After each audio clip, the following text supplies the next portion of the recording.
Okay, so boom. Okay, so boom. When you end up in a prison with one of the family members that you don't did something too. Now we got two young guys here. One of them, he in the streets, you know what I'm saying? He got him a plug. This dude done got to the point where he feel like he could take something from his plug. Now, if you done been in the street before and you done had a plug, then you know sometime when you've been dealing with this person for a long time, they can get to talking too much, or they can bring you around and you can see stuff you ain't got no business seeing. That's why he felt like he can pull one over on his plug. So he done called his homeboy, right? Tell his homeboy about the situation. And he want his homeboy to drive. Now, a lot of time when you call your homeboy and you only want them to drive, you already know that these folks really don't want no parts of the street. They ain't got no business being in the street. So you can't give them no active role and put them in a position to do something they ain't got no business doing, because then you're going to end up with a situation like Gunna and Young Thug. Them folks ain't got no business in the street. Them folks don't know. Them folks know how to talk it because they done seen it, but they ain't never lived it. Then when they get in a situation, when they in the interrogation room and they under a little pressure, you mad at them because they done spilled the beans, when first and foremost, you ain't had no business even introducing them folks to that and having them involved, because them folks ain't got a street bone in their body. Y'all know what I'm talking about. So in this situation, he done called his homeboy. They driving out there. He tell his homeboy the situation. He tell his homeboy how he finna pull this off. When they pull up, of course, they done parked in front of this man's house, because he know when he gonna be there, when he ain't gonna be there. And he don't know exactly where everything at, but he know it's at this specific location. So he pull up, he go in this man's house, just so happen, the man comes by and sees his car in front of the house. He parks up the street and gets out and walks towards the house to see what's going on. The little young dude coming out of the house, dude see him, he turn around, boom, boom, boom. He firing shots off, dude firing, boom, boom, boom. They run into the car. The young dude ends up hitting the dude, boom. He kills him. He get in the car, they skirt off, skirt. And as they driving, because I done had this mentality before too. Commercial break me, please. Listen to me. When you in the streets and you dealing with a wolf, you got to understand that a wolf is a wolf. And a snake is a snake. Because a lot of people do things on the strip for friendship, homeboy, we grew up together, but not knowing at the end of the day, listen to me, a snake is a snake. It's going to bite you. And in this situation, what dude didn't realize, he called him on the strength of, this my homeboy, he ain't in the streets. I'm gonna break some bread. I'm gonna break bread with him. I'm gonna let him drive. But he ain't looking at the double cross. He done already popped somebody and let you know he willing to go the distance. So as they driving, of course, the young dude, he trying to figure out, you know what I'm saying, how we gonna split it, how much it is. Dude tell him, man, that's over with, man. I ain't giving you nothing, man. I done had the pop dude. I went in the house by myself. Man, you ain't do nothing but drive. And he telling him he ain't finna give him nothing. So, of course, at that point, they argue, because you always got your homeboy who think, you know what I'm saying, he a little hard, he a little tough. And at this point, you know what I'm saying, his little boy, he chumping him. So, of course, he got to give some kind of bark back. So, they in the car, you know what I'm saying, they go back and forth, and the young dude ups the strap on him. And I'm going to explain to you how this came about. He ups the strap on him and he tell him, you know what I'm saying? But at the time he upped the strap, you got to think, as you driving, as a reflex, if you thinking quick, as a reflex, he boom. When he hit the gun, he swerved. So at this point, you know what I'm saying, it's a tussle in the car, you know what I'm saying, with the gun. They run off into a ditch, the gun fall, the young dude, they still get into it. Dude shoots him, boom, boom, 2 times in the stomach, gets out the car, of course he takes the bag. And the young dude died too. 2 murders. In this situation, how they end up, how this young dude end up getting caught who was driving. Of course, when the police find the car, his phone is in the car. They see who the last person he was texting, last person he was calling. But in the text message, it don't say nothing about no robbery. It only say something about driving to the plug. And the reason it only say something about driving and taking them somewhere. And the reason I'm telling you that is because it has something to do with the charge. You got felony murder. Felony murder is when in the commission of another crime like robbery or burglary or something like that, and while you doing it, somebody ends up dying. You didn't have the intentions of killing nobody, but in the commission of doing one crime, something else happened to somebody else. Then you have facilitation to murder. what my little cousin had, I know a couple of people had, and you know what I'm saying? It carried time, but you know what I'm saying? You got potential to see some daylight. When facilitation of murder is, you knowingly knew what was going on, and then somebody ended up, you know what I'm saying, losing their life. And in this situation right here, it eventually comes out, you know what I'm saying, because it's only phone calls, which is back and forth, and it's only Texas answering, you know what I'm saying, are you gonna drive me? But the dude who was driving, he ended up texting his girl and saying, I'm about to go get this money.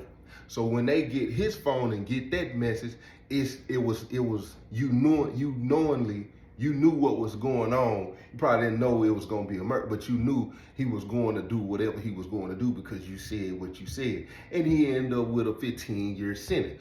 But in fighting that case, it takes time. Now, penitentiary rules in effect. If you ain't never been to the penitentiary, listen to me, I advise you to never go to the penitentiary, because guess what? You never know who you're going to be in the penitentiary with. And in this story right here, guess what? The dude who got killed, his brother was in the penitentiary. And the one who did it, the one who did the shooting, who went in to rob the plug, was somebody's nephew in the penitentiary. And the dude who had the nephew that did the shooting and ended up getting killed, he was G-body. Which I can't stand situations like that. I couldn't stand situations when I was affiliated, when things happen on the street and they come into the penitentiary, and now all of a sudden you want the whole body, you want the whole org to be in. You don't know what the body is, you don't know what the org is, and let me know you ain't never been affiliated. If you ain't never been affiliated, listen to me, I advise you to become affiliated. But it was a few times when them situations, when them people come in, you involved in but listen to me, that ain't got nothing to do with me. And listen to me, I only got a 10-year sentence. Let me tell you something. One thing for sure, two things for certain. If it's anybody else been in the comment section, or you done seen and you ask them, did they know me? Because they said they were locked up in penitentiary. What they gonna tell you is, hey, he wasn't soft, and another thing, he wasn't no fool. I mean, you listen, you not finna get me to do something I don't want to do because it ain't got nothing to do with me. If that was your people, listen, you gonna handle it on your own. And of course they gonna say at some point when it bust out or it get out of hand, it becomes GD. Even at that point, I'm gonna argue, listen to me, that ain't got nothing to do with me, G. That ain't got nothing to do with me. I got a 10-year sentence. Y'all can send everybody who got life sentences go, but listen to me, I'm not gonna go.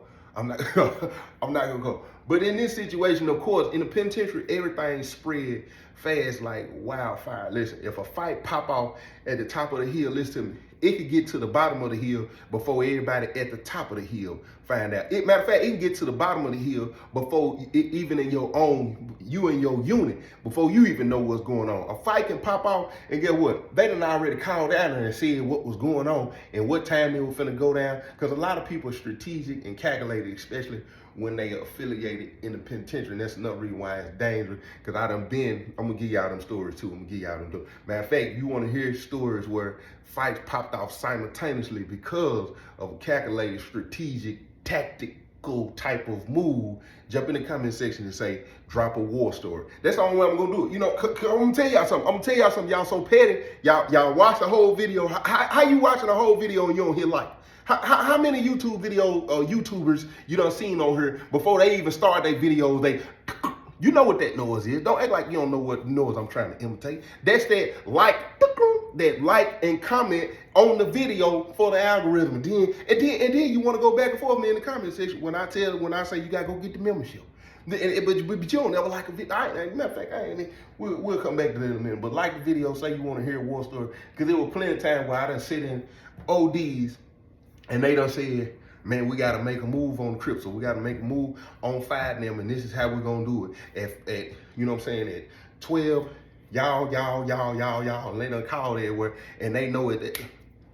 I done seen it, but hey, hold on now, wait a minute. I ain't trying to be, wait a minute, we need to find another way to deal with this. I'm figuring to move to another penitentiary. I ain't doing but look, check this out. So, word spread like wildfire, and of course, you know what I'm saying, they were from Dixon. When it's a certain city, of course, they asking the people from them that they know from their city do they know of these people? And of course, when it's a death like that, you already know it. They probably don't went up here and talk to the chapel, or they done told one of their homeboys or somebody, you know what I'm saying? And they done said, man, that was cuz brother, you know what I'm saying? And of course, you're going to be able to see it in his countenance, you know what I'm saying? And how he carrying himself, and if he coming out, or if the homeboys going to check on him, you're going to be able to see that. And then it's going to be the same thing with the guy, one of the guys that was his nephew. Of course, my nephew done, you know what I'm saying, done got, you know what I'm saying, whatever, it's his homeboy, you know what I'm saying, they ain't arrested him, you know, this, that. Of course, that's going to come out, and they know who it is and all this and that. So at that point, we know it's a Crip brother that done got killed. It's one of the guys, nephew, who got hit, but he shot the Crip brother, killed him before he got off. So in that situation, everybody know what's going on. So we at the domino tape, you know what I'm saying? They playing domino, you know what I'm saying? And cuz them coming through the door, and when they coming through the door, bruh who's sitting right there, who nephew done what he did, cuz walked through and he kind of mugged bruh. And at that point, it's tension between G's and the Crip. But you got a G like me who like, they not finna do this right here, cause listen, we not finna do that. So at that point, if you got a head on your shoulder, it ain't that you shaky, it's that you got to use wisdom. Commercial break me, please. A lot of time people confuse shaky with wisdom. If you using your head and the voice of reasoning that you know to get ahead of a situation where you won't end up in a situation you don't want to be in, I don't understand why, especially when it comes to people of color. Why you try to put so much pressure on other people or yourself to I don't know why you define that as masculinity. You feel like, no, the best thing to do is use wisdom. And I'm going to try to use this movie for an example. Friday, when Craig daddy was telling him, put the gun down. In that situation right there, a lot of people in the streets would have said that Craig was a sucker, or, you know, because he should have popped him. And why would you put the gun? That is what he would have had he popped him in real life. Do you know how many young dudes, people in general, who done, because of your anger, or how you feeling, or being frustrated, or your pride, or your ego, you pulled a trigger that it took you 1 minute to go get the gun. How many ever minutes to find a person? But it took you a half a second to pull that trigger. You kill somebody all in the name of pride, ego, or whatever that is, and you end up in a worse situation, all because you couldn't say, I lost, I'll fight one-on-one, I lose the fight, live, fight another day. But you too worried about people, man, you got beat up out there, and this and that. One of my homeboys did that. As a matter of fact, the guy who was on the case with me that went to prison, the one who pulled the trigger, his first attempted murder case, because I'm going to give you out there, I'm going to get back to it. His first attempted murder case was a one-on-one fight. The dude beat him up. He got mad. He went and got a gun, came back and shot him, ended up with an attempted murder case. Instead of just accepting your law. People don't use wisdom at the time. So at that point, of course, everybody already know what's going on. So it struck up a conversation. You can't be mad because this man looked at the person who, you know what I'm saying, looked at the person who nephew killed his brother. You can't be mad about that. But at the same time as he doing that, he knowing he can't pop off a situation. So, but it looks like a threat at the time that eventually he's going to try to do something. He's thought about doing something, and how do you get ahead of the situation? So, of course, G. Edgar Hoover end up around at the spot. G. Edgar Hoover right there, Black James right there. Black James like, man, what's up with cuz? He said out loud, and G. Edgar Hoover say, man, leave him alone. He grieving. One of the other homeboys, he was like, man, y'all already know, you know what I'm saying? Cuz the narrator. And G. Edgar Hoover say, we need to sit down. And at that point, I'm like, about time y'all lose sense, I'm using some sense. Yeah, we need to have a conversation so we can figure out, you know what I'm saying, do he want to get a one with bruh? Like, do he want to say something to bruh? What's the situation? And what we need to do is we need to come to an understanding of how we finna deal with it, because we ain't gonna do no sneak attacks. And once we go in here and we have a conversation about this and get it understood like the bar, anything that happens outside of the agreement, then we all know what it is. But right now, let's go ahead and get some understanding where we don't have to do no explaining when it pop off. But in my mind, I'm thinking, let's go ahead and get this understanding and leave this alone. So we end up having a big conversation, you know what I'm saying? The G's in here and the Crips in here, and you know what I'm saying, they express, you know what I'm saying, they're like, man, you know what I'm saying, I ain't got no problem with them, you know what I'm saying, whatever happened, you know what I'm saying, they was in the streets, and which is a man thing to say, you don't normally hear that. But at the same time, you knowing how this man feel. So at that point, this man, look, I ain't trying to get in no trouble, I ain't trying, both of them, you know what I'm saying, and my nephew got hit too. You know what I'm saying? Which kind of brought some relief, because if the nephew would have lived, then it probably would have been a different ball game. So we squashed it. Ain't nothing. Cool. Cuz said he gonna go on about his business. Bruh said, you know what I'm saying, he'll leave that, you know what I'm saying, or whatever. 2-3 days go by. Listen, penitential rules is in effect. Penitential gossip is in effect. These folks is at school. Bruh walking with one of the guys, and what bruh decides to do, the brother who he walking with wasn't in the unit with us.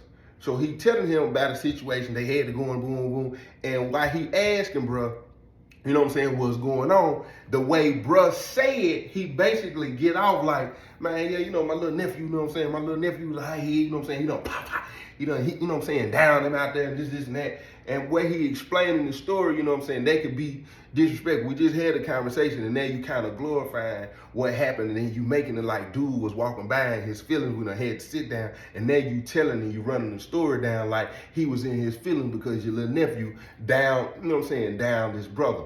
The brother who he tell end up going hollering at a crip, and he asked the crip what's going on in court. They end up being like kind of being humorous about the situation, being comedic about the situation, but it's also serious because he like, it turned into a situation where it's like, man, y'all ain't even about that, you know what I'm saying? My brother, you know what I'm saying? Brother, nephew done down, good. Y'all done went over and see the heck that y'all always want these peace trees. Y'all don't never want no static or nothing like that. Y'all don't even really want no action. You know what I'm saying? Ain't no way somebody'll be walking around in the penitentiary, you know what I'm saying? No, pop, done down my brother and his family member up in here and think I ain't gonna, y'all gonna sit in here, man, whatever. And when he tell Cuz that, Cuz knowing the situation, of course he taking it some type of way, because brother repeated the situation, it's supposed to be a dead issue. Cuz go and tell the dude who lost his brother, you know what I'm saying, about what was said. He snooze him at school. You don't know what a snooze is? They let me know you ain't never been knocked out. If you never been knocked out by a snooze, listen, I advise you to never let somebody snooze you. You know what I'm saying? But that's basically when somebody hits you and you don't even know it's coming. Ain't nothing you can do. So these folks is at school, and of course he probably walked in the man's classroom. He ain't knowing what's going on, don't know that this information been passed. He come in, pow, and he knocks bruh out. When he knocked bruh out, of course, it's 1 or 2 brothers in there, but the thing about school is security is in there. So even if some aid and assistance would have came, some AA would have came, the police would have been there, everybody would have went to the hole. So it wouldn't have been no chance for it to go down the way it was supposed to go down when a situation like that happened. So of course, y'all already know, everybody done got together because now they trying to figure out, because it looked like what we agreed upon has been breached. And knowing that that's been breached, now y'all done put Joe T in a situation. And Joe T ain't trying to be in no situation with you. I'm just trying to ride with you, you know what I'm saying? Because brother been running around here running his mouth. So of course I'm gonna do my own investigation too. Because soon as they come back, man, you know, Cuz done knocked that brother down there in the school. They done went to who? Man, and then when you hear the names, you already know it's finna roll back to that situation. So I'm finna go down here and holler at funny folks and see what's going on. Hey, funny folks, let me holler at you real quick, man. Come on in. Man, bless his I'm looking at him, he looking at me, we looking at each other. Hey, man, what them folk got going on down there? Man, I don't even know, bro, but bro, man, we done already sit down and he done went down there and knocked bro out. And while we in there talking, G. Edgar Hoover hit the door. Hey, let me holler at y'all real quick. He must done seen me go in there. He come in, man, bless his hey, look, I ain't sure what's going on yet, but we ain't finna make no move. That's all I need to hear right there. That's all. Listen, I don't need to hear nothing else. Long as G. Edgar Hoover saying we ain't finna make no move, then I'm knowing 9 times 10 it's an investigation going on, and somebody done did something they ain't got no business doing, and that's the people, and that's the one we need to get at. So I'm like, man, what's going on, bro? He was like, man, what's going around here? Cuz came and hollered at bro, and said that, you know what I'm saying, cuz had went and told him that bruh had been talking about the situation, you know what I'm saying? And one of the guys went and told, you know what I'm saying, they being, which brother did that? So he say which brother it was. He was like, so at that point, you know what I'm saying, we can't even blame cuz, you know what I'm saying, for doing what he done. You know what I'm saying, it is what it is. Bruh gonna have to eat up that and accept that responsibility, you know what I'm saying. If he get out and say he wanna go get a one, you know what I'm saying, we'll go over, we'll holler at bruh them, but as of right now, you know what I'm saying, bruh in V. What he in V for? Disruption of organization and unity, you know what I'm saying? Because he had all these brothers riled up. Oh, I said, oh, he going to the back. He going way to the back. When they get to using them type of words, he said disruption of organization and unity, man. And all the brothers been coming over here. They been calling from the bottom of the hill trying to see what's going on. Brother done got knocked out and this and that. And cuz them came hollering at me and was like, man, cuz wasn't even on that. You know what I'm saying? But he running around here talking about his nephew, you know what I'm saying, done down his brother and this and that, and talking about had it been anybody else, you know what I'm saying, they would have smashed and went and did this and did that, and he just took that as disrespect, you know what I'm saying, and cuz a man before anything, you know what I'm saying, he ain't tell nobody, and cuz them they going in and jumping, he went in there and knocked him out, you know what I'm saying, who anybody else would have did the same. I mean, that's the man brother. Can't argue with that. You can't argue with that, but listen to me, you want to hear the rest of the story, you're going to have to go get your membership. Because for one, you ain't even hit the like button. Second thing, you ain't even hit no comment. And you ain't want to follow my other page. Okay, so boom. I'm not gonna go back and forth with you. Look, and on top of that, you ain't went and got no book. You ain't went and got the book. And the book is on sale for $12.99. $12.99 is how much the book is. And if you want to hear the rest of the story, you gonna have to go get your membership. But listen, let me tell y'all something. When you go to Proverbs chapter 12, verse 20, it says, deceit is in the heart of those who advise evil.